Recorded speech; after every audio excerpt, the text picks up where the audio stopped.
This segment brought to you by Leupold, America's Sport Optics Authority. So the next morning we get up early and head out, kind of thinking we may have to find a different buck because we just didn't figure he'd come back around, at least not the next day. And I'll be darned, we pulled up out there, videoed a little beautiful sunrise, and there he was, almost in the same exact spot. That dang buck had come back and he was almost in an identical spot he was yesterday morning. So now we got a take two. And Peggy had decided she was calmer now. This buck gave her a second chance and she was not gonna let this get by. So once again, we start easing out around some corrals and stuff on this guy's place and got around there. And she actually used the fence of one of the corrals there for her rest.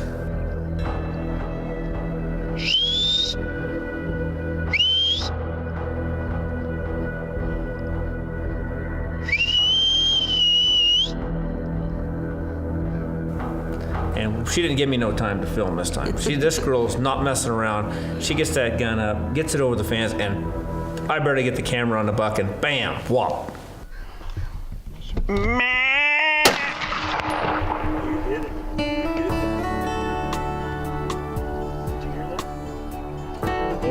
Just wait.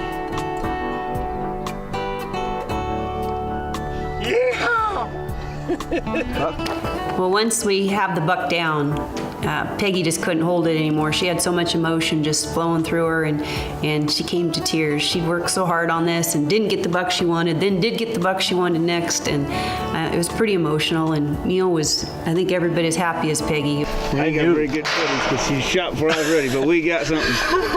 I'm sorry. I knew it was down when I heard that. Yeah, I know. I think he got hit perfect. Here, turn that off. Let me give that. Like I said, Peggy had waited, I don't know, I think she had 17 points when she drew this tag. So a long time. It was cool, and she had a great buck down. So we started easing out there to take a look at this buck, and the closer we got, the more unique you realize this buck is.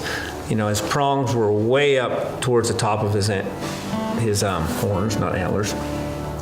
But just old Corkscrew he's just old. He was a big buck, body-wise.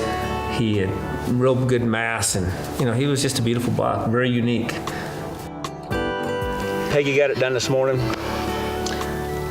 out here in Southeast Oregon.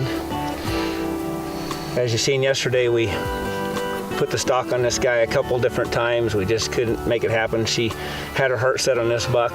There's probably other ones out here may have even scored better, but this is a great, really super old buck.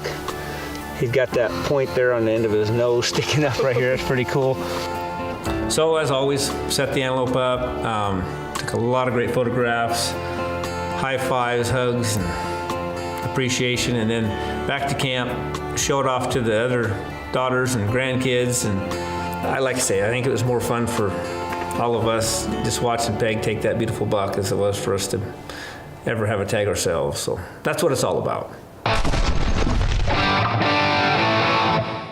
What do we put in our packs?